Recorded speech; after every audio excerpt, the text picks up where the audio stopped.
You're welcome back to the Max Morning Show, and today we're doing some food to frambi like that. So it's Maximum, it's Max 89.7, it's Max TV, all joined together. It's a holiday, so we're at liberty to do whatever we want. So please stay with us now.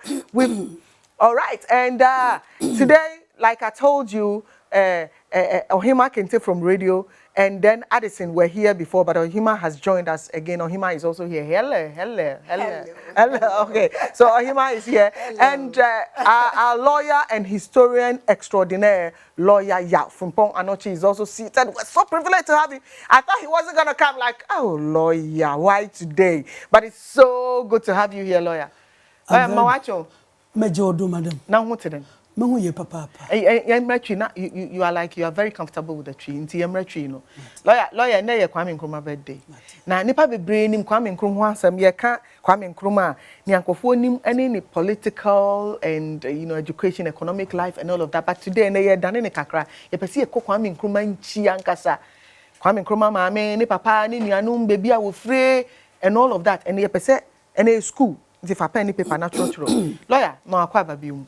Mpacho mejeoso. Kwame Nkrumah ne maame ne papa ye hwan ehin no free eni eni sa nkobon. Mate Kwame Nkrumah abusua wo free mo. Enam so ye okani no so okani bi afri abusua bi mo. Abusua no nso eye nson. Nti wuntumi nkasa wo ye okani a wonfri bi mo. Kwame Nkrumah ne de ne ye fe na agona a momfantifo mo fe no anona. Western region almost say ntwea.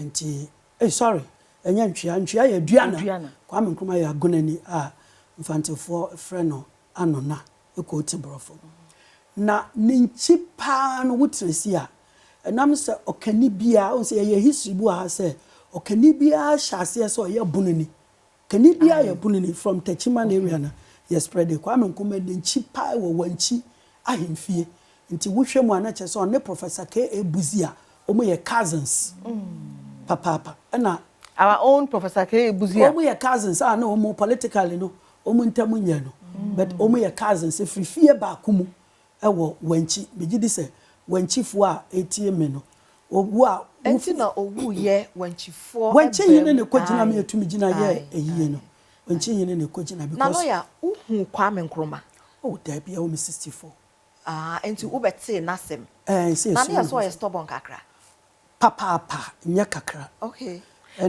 yama lawyer nkyere na chi ni sane ya woka na ye wi a na ne ya ba ohima question so sane be ya we won't veer off near woka no nti lawyer kyere na chi ni ye na fe na chi no nti from that is original background nti wo free ho a family no emove kokro bi efa na wo wi ndade so nti sa o mo free a wo wi ndade so enchi o mo so Nkrumah asifri ho ansa na family no ko takwa nsuayem say what takwa nsuayem constituency takwa nsuayem municipal ne Kwame Nkrumah ho na 1965 ye de ne di akonwa nti ho na ofi ana fei a section of the family a migrate ko Nzima nti that section na won Nzima no na ye wo Nkrumah. All right sani ohima busaye no Kwame Nkrumah kwala brem ye pesi ye hunu wo kan bibi so stubborn and all of that he say wa kire ni nchi no yen hwe Kwame Nkrumah bebi a ye wo de potin wa kire ni nchi ni kwala brem ni nyini ni school kom na kwantuo a odi ba ye pesi ye hunu no okay no kwala be ma de me hu so ye stubborn ne se o sha se ne no mpe school okay ema na ne ma me complain de bia ema no akola ne ka kire ne ma me se o mu ahu so o mu ko school no won se sa da no o mu ko no mbaye akrachefo o mu ntu o mbo nkwane kakra nsana o ye pani o abaye krache ni tade na wo hyame that was a question Nkrumah bisa ne maame efe duru baabi no yesese ye pon school a Nkrumah say so ye na assignment ni nyina ho nsana no wa befie that means efe na ni ba na ho so ne stubbornness ne de no dako no ko school no so person hu say ne maame aka kire ne say ye nyem no boso medu ba ko nsana ye wo no nti na nkrofo de sere no so ye bosom bi ba na ne maame ka kire nse daabi na nyame ma wasua nyansa bebre ansa na waba nti unim nyansa se no bibia ye nyem no bosom nkono na to litirim no so person try say ye true a dako ko school she dako ntempa before so bia beba no ko yi school bell no di begina veranda no so no bom say yes holiday na holiday sa nti obi aba na Nkrumah aso onko obi anko fie saa ohwe yakobo 8 o'clock teachers ne sha say wo mu ba no de bell ni si ho no twane ye nti that day obi am school the following day ne bisa wo mo say sa akwala we ya e no kan sa asem ne de no to table so gwa no but ono de na ye ne de say ne ma me so a great sin obi ampa the whole town no half a senior Catholic primary school ba ko pa na wo ono ne yetie na asem to ye great ampa nti na star bonus wo no afen oduru achimbote school as a obey training as a trained teacher no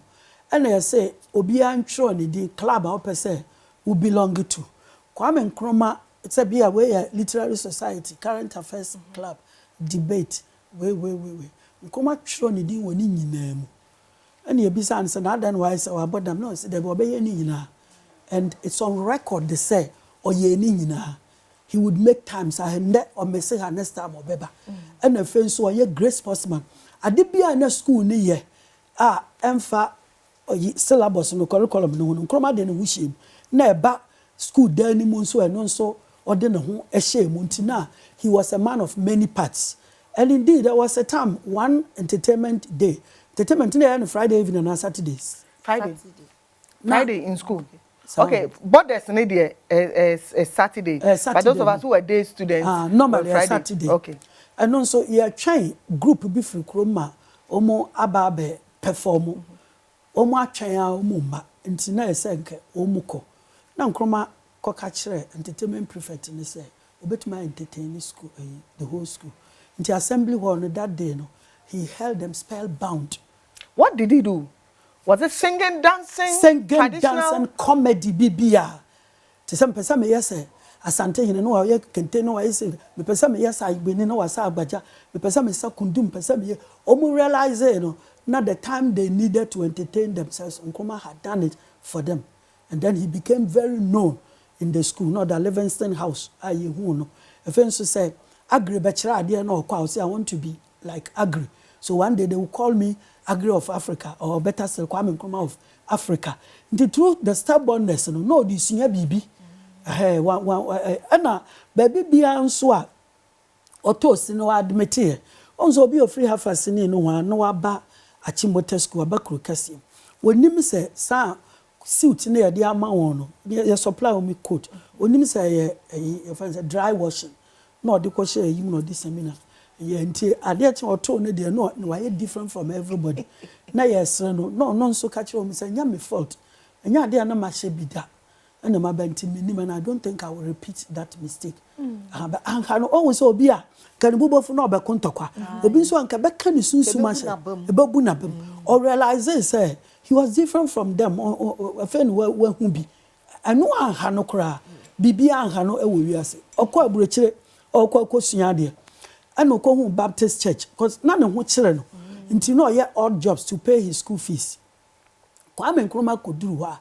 And no Baptist church one no man stipend to be a man is kakakra no na mu kanya mesem door to door and no kai say kasa oh lord kasa okay say bibini kase bi ono so ye prophet to say prophet no ka won ho asem wo bible mu no ono wan agree na agree so yesie no America nti na ye say Kwame Nkrumah to snaps no de before students ni na di nachi no do omu ko agre na no so no ko gunsa na brofo na say what are you doing no be so what am I doing no bomo de na ewo we mu no na mo de abeka ho na da na say to ye de etwe nti say di tu ni na bom ti mo adwene ya mo say be ha mo a bible na nie ska mo de mam no munya I will sacrifice here na sa spirit ni bi and no di be bie school that famous school in Cape Coast Ghana National College. When him the 1948 riots, I nam sume ye kum Sergeant Ajete muno. At the disturbances bebre ba or mainimu. Na no na Cape Coast. Ukofoya demonstration in support of Sergeant Ajete mu. Ana schools na ho colonial schools in Tabrofo na ye headmasters and teachers bibini bi eni ho. No mo lock gates no. Nti a teacher for any students roko no area wo no na chese wo out say wo ko support near Sergeant Ajete mu aye no ye yi wo mu nyina adi a set up committee say anya say ye fa wo Kwame Nkrumah went there and told Omua yeyi wonwadino. And indeed, before he told them that, they were thinking, say, being the General Secretary of the UGCs and the most known face, because no yobia or no chinchini, into ono no the whole country nimuno. Nti sadia wo Kwame Nkrumah betuma kopa abro for nature amanya na ya gen wo school. Kwame Nkrumah say ye ade amenye bi dan. Some be pabro ni chaw. Dabi. Hey, mane hamo say wo go school bi te some fancy pema na sa agree ana ba ko no Augustins. Ni ye yiwadi. Omi enkonkopa obi mantwe bi ni start school foforo. No di wo mu ko krom obi uncompleted building. And almost started a new school. No, it's a school way. Oh, 1948. Before Ghana became independent. Or only in Ghana National College. That's how school way. Ghana idea no. That no being can say, Obina, and no borough will be. Kwame Nkrumah no lawyer ne bobia te say where tintin, where tietia, where koko, where tutu. Pisa question kasipa. Kwame Nkrumah nam so yenzimeni nkofo bebre fi say oye tuntum se me mpacha no ekoko te sawo. Eno onye nipa tuntum. Efe ne atoso ebiem onye tenten se ye kan atenten fo yede ne ka ho. Ene ye kan tietia fo ye mfa ne ka ho. Ena wo mu eso no so won ka ho. Ne mu achede pa ma ni nya charisma. In fact, it is he was always attracted to people. And that you know no mo made na ti say no. O say me ba wiase yankofo se me san indeed me papa owo me. 1966 24 February 2 Nkrumah no. Wo ye soje no no nan fofo no kwache na bo no. Dear bad they almost relate to Kwame. Was son to my but me papa ni na me hwa Nkrumah difference Nkrumah dey anything say o. Nkrumah dey anything say me hu bibi ni bi okuta nti asa nyame hye da bo no. Nya se bia wo penasema na wo penasem da bi. Oye obi a normal surround no wuntumi enka bi nya bi. Say otore bi otumi ka say we wa ben enso wonim bibi say one dey no wa ben bibia wani me say ball no bobby table tennis bibia no wo shem nti no ye nipa onya honhom wa ye nipa te say me no yese ne ma me bre yi ansa na wonya no eno so waka no kore ma me ne bre ya echini adinsifo a wanze ma ne etwi kwabraman na wonya bi na dinsini bi ka kire ne say eduro na watete na ode ama na o use no administer no the other side of the ritual no say wasene aboduaba bia de ama no aboduaba nti wafa ne se ne ba nti okoda bi one ne ndam fa ntoma nkata no so te se ne ba onfa ne hye ne yam onfa ne hye te se wo ba o de ntoma be kata no ho te se wo ba na afei ni aka no so bi anopa wo be use we awie anwumre na yes and 2 years na ma me ne nyemeye nti wonyemeye owo Kwame Nkrumah no na aboduaba no ewo ho na ese o san ye the same thing na papa no ekan incidentally Nkrumah chiro wan say autobiography ni bufu ipa o say na Liberia evangelist bi I friend William Wedi Harris, the greatest black evangelist, and he made more disciples than even the white people of Liberia. On no they are sorry with our 12 Apostles Church. Okay. Na we doing zema and na we preaching no say wo biara wo so mo honi no wo bekọ obunsamjem and no preaching sa na Kwame Nkrumah ma me betie bi no bi sa ne say me wo eyi bi wo me ha ye de ma me ame na da na bu ama mo se da bi anya me na di akola ne che e say wo ba me ye hye no nti o de ma na papa no kwotwetwe epum, and that was the end. Nti time Nkrumah nyini a na ne ma me e ka story ne kire na ohu ni entira wanyem biemu no mfoto ne ma me yaka for very long time. Anti ne ma me anwo bi anka no Debi a shame Nkrumah pa say now sofo ntumi ama wanyem na se dunsini bi ama wanyem na ni ode kire wo no wa ntoa so na utikotie sofo ano kotwetwe na se wonye ni papa enti na chese Nkrumah na wonsum nyame wonye kristoni mpacho ye kristoni pa na opese obeye Catholic father nti owi achimota no dikan ko emisa no St. Teresa Seminary nti ehwo no kosua ni bibia na onya adwense se opese wo beje bibi ma nyina esi wa nya asafodwuma ne na eboboa se obeye politician na ma no ko America okwa still okoye masters in theology na kankanya me firi kankanya e good so we bi sasa asem no Kwame Nkrumah na damfo pa ni Guinea president efe ne Sekuture na city bi ewo hwa efe ne kankan na omo pa kire say e was spiritualist bi wo kankan hwa Nkrumah fa na damfo a onu to okọ Guinea bi okokọ sra no na enya dia na osom bosom bi ena onkum nipa mfa nya aduro na tam yetu Kwame Nkrumah aban no ena Ghanaian artist bi ye fa ne Ganata owu yin ne ba beto as ne ba ne de ne ba ne so be fa homota na he confessed before he died osi soja aban na etu Nkrumah no ebe hu ne say ono na oye graphic artist wo Ghana ondro bibi a Nkrumah aworo no hu na ogina oba awanyem nanim oba awanyem a yapa no ho a nyinsan ne yefunu kakraka na Nkrumah butu nase na ketechi wasi wote say nsuo bi susom na Nkrumah de bi egu no no nye na engu Nkrumah animu ase na nua papa no wuyi no enduru 20 or no 10 years no confess yansa no ogu say ye contract ne so onye say engu Nkrumah animu ase na sa ade no say fa ne kankan nyame na the question is that nipa ben ene ebetumi aye o sa state ni mu a nka within 1 week body no ense na say electricity nso a nipa no no so nka enkiki no nti sa no mani na nya no rather he was prayerful na da bi o ya fast no ntandidi nti o mu anim no use sa eastern normal Hindu ni Buddhist no man to tumi ko sha ba bi bosome na ko pediase lodge nti no ye nipa oh adan so no be your man penini ko pediase lodge e ko bompai pebia na bompai na wo hosisi a na ko sombo nso ye wo Kwame Nkrumah lodge bi ho ba bia na bompai na wo ho to ko bompai every year bi ko sha bi a 3 months na bompai.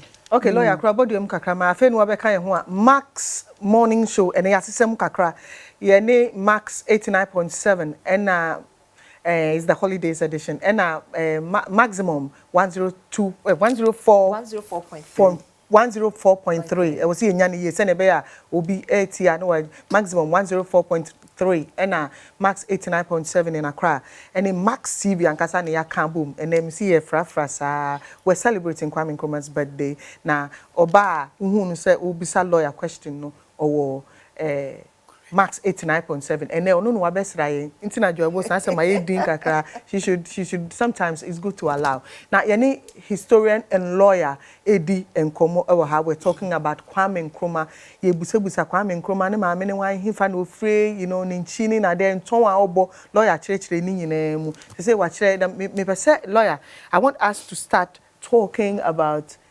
what pushed Kwame Nkrumah really to become who he became. What pushed him? What was it? Was it people? What kind of no one kasemu na like it was there from Ninkwala Brimba? Was it something in particular? A man coming or you say yes and to the anybody or kwen and be the man yes and I say talk to us about that. Yeah, they pushing Nkrumah to me achieve idea or yeah no was his American education. And they say oko say abrofono ni omu ye ne se te sanke Ghana ha nam so mu free enyiresi abrochire ni ntino ombo mo scholarship mu akọ England nti wo kọ hoba na obi a obeye lawyer na doctor abrofo no baba abato won ha no obebre omu ye wo classmates nti entume mu ama wo no wo mu nkontokwa na Nkrumah no accidentally no ono kọ America o konso anfa scholarship nti we nya prestigious university anko as at that time na Lincoln University for black people na a low class university nti okokodru wo na bibifu anko an ohu wo no na ma abrofo no hu ye na bufu aha because the mates ni na and it's Caribbeans na wo mu adwene mu ebie no mu ready if Marcus Garvey no ma so Marcus Garvey on no can asem bi say one day black people will come back in the ship called the Black Star until no American education no eboa no another way American education eboa no say America was a colony of Britain. Inti no Kwame Nkrumah so akọ colonial state unlike say Britain a power America omo koji won fa ahudi nti okokosu a won history kwan omo fa so je fa ahudi and ohu se omo je fa ahudi no omo anchiche wo mu America has more than 50 states. Yeah. Africa has more than 50 states. Nti say America more than 50 states na your mind baako na aboa wo mo abeye super power dia any African so more than 50 states e say your mind baako na be super power.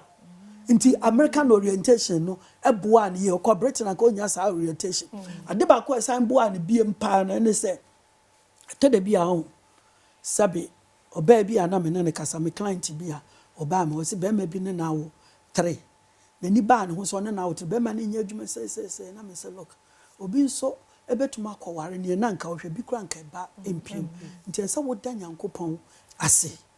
Now the woman has come to accept that. Nkrumah wanted to be a lawyer because her sister wo back Gold Coast her. Na one year lawyer. Ese okoye teacher na adwuma bi aba ma wa hye broni ase. No nya na adwen say obehye broni ase nti okoye law. Wonu say entrance exams no fail ye. O fail ye. Nti sanka wo beka say me pass immediate ma ben say no Debbie we call it divine providence. Nyame wade o hyehye de ma nipa bia. Nti san fail na as law nti ofri US aba UK obeye law no fi ho aba ninchi no o fail ye PhD no so nti philosophy ya na exams no face to face interview near the end you see only philosophical mind. Can you imagine? We're talking about Kwame Nkrumah. Kwame Nkrumah so only so failure and na boa no more than ho je organization mu nti why free nti say 2 years oba Britain 1945 or the 10 years were US and 1945 oba nti say 2 years no try and san oba Gold Coast 1947 no organization no nkofo identify no akwaje suggest ni ma UGCC say ye Ghana ni bi wa hese ya organization obi anto no and a background bisa say na mpacho ya lawyer no say Debbie no say nyem nkofa na mra because o ya lawyer obaba be say dankwa ene akwaje ne akufo adomo usman babi onko mutete or armchair philosophers around and I'm called to them no money abrofo come and hear you maybe into what we say sometimes there is a blessing in failing. Yes, and you will not understand when it happens to you immediately. But when you understand God, you accept it. Wow. Lawyer, idea back whilst researching about Kwame Nkrumah, he wanted Africa unity, not just Ghana. But then I believe, say, as of that time, now the colonial masters were still here. Would you say that is one of the reasons here Nkrumah telling about African unity and what else, in your opinion, made it so hard for them to accept? Because at a point, some of them even stood against Nkrumah and all of that. What was it? Is it the presence of the colonial masters still, the division in Africa, or what, in your opinion, what was it? There were local factors and external factors. Okay. The external factors first. Okay. When we say Western countries na edi and so no, womu so na omu ekotoyen raw materials. U gold, u cocoa, u manganese, u bauxite, u bibia. Inti omu unsasa oman no bibi mine hine to me Cambom continent no ebe one country. It means that no man won't find cohobium. You will be equal partners. Until they didn't want that. Until obi or status adi biano yentuna yekuno. Until Lumumba omukuno South Africa Patrice Lumumba yekuno Kwame Nkrumah yetu na ban. Obi bia wodi a bibi man Cambom beye wasedi no abrofo no waha womompe. Second, Samra near the Eastern world and the Western world. Eastern world near Russia. And Western that time you mean the Soviet Union, yes. And America LED Western world. Now Nkrumah who say as at the time of independence na factory ba kokura ni ha. Omo dia na say railway line ha enye nipa ye fa omo omo na baby ebedura ye de bakwa akoto no monya kwande aso wa manganese ne bauxite na nya wo na omo nya takra de haba ye de export no ma nti ade bia broni ba ye to help his economy there not you and say no Nkrumah be di akonwa na ohun so de no ho bo wester bibi bia we no west for farm for example ukoje $3 billion loan woka so de besisi factory so mo dabi ne ya pade bia baba na sano wasamba IMF ho nti Nkrumah jettison dope and started dealing with Russia and China within a short time na factories aye hama also Accra kwabenya your baby of atomic and building your building nuclear weapons so hunting a friend atomic says how many friend atomic bomb into bibia no order no west awonya into obeko east to omu say east no me say the whole Africa beko ko di Russia chi into me yentu na bengunte no so kan wona anye then internal factors no one of them was the fact to say many of the African leaders na were still linked to the colonial masters for like all the French speaking countries omu France into Ivory Coast unim so omu ni Bank of Ivory Coast omu sika ni free France na deba into the whole of Africa French speaking countries omu sika ewo ho into obeka say unity na yatwa yesika ha France anya ne de into ombehye dape leaders were African countries ni mu a ombe oposu ni awukanti edru OAU ne e mayensa so who want unity. All the French speaking countries will vote no. And the English speaking countries na Dr. Kwame Nkrumah na ombe tumayema naboa no. Sana nyerare eba bekan wo se samre no. Na fe no ma gi independence for no mo sa power na e de. Na Kwame Nkrumah ne nani abie nti se omu vote no mbe ye united. No be ye president, ombe ye ordinary ministers. Nti I say obi e no mo so ye president. Sa no ma we mu bi. And so you said that he was far ahead of his time. In fact, a Russian professor said that Africans would never understand Kwame Nkrumah until after 80 years. Nti said, until 16 or can say muya, na 80 years, I still cry nyanti. Na kakra kra yete. When we said the year 2000, he was voted Africa's man of the millennium. And you Ghana for the vote to you. Ghana can be benelusu. Na ne holiday kra. Now or your co-president ewo Guinea. And so I had. And they say you two na buy a guyen of China, Hanoi. Inti so to me man the chibium. Inti so many African countries wanted him. And all kinds of Guinea. So he went out. Liberia wanted him, Tanzania wanted him, Egypt wanted him, Mali wanted him. Wow. And also Guinea, into Cotina Guinea. Inti Danu buy airport one na president Nika says Sanya Wuti. I say me free makonya so now we are president na me here vice no say that be ye nuanom nti yenye co-president until he died he was the co-president of Guinea. Wow. Nti Guinea for far no am the only man ne phone ne da o man foforo esika so Nkrumah the only man nso a ochiro more books almost 15 books as a certain president he been see we as that me was no to kon ye say no on that no ye adwuma pade bia o ye adwuma tenibu so chiro no omutu no mo adwere nso copy of pifi ba bi ntia set up committee say yan hwehwe say o copy obubu sa ne bibia your original. Lawyer, let's look at Kwame Nkrumah's marital life. Very good. Marriage and children. That's very good. What was the rationale behind his choosing Fateha from Egypt? Okay, two reasons. Okay. The first one no because bibinti mesra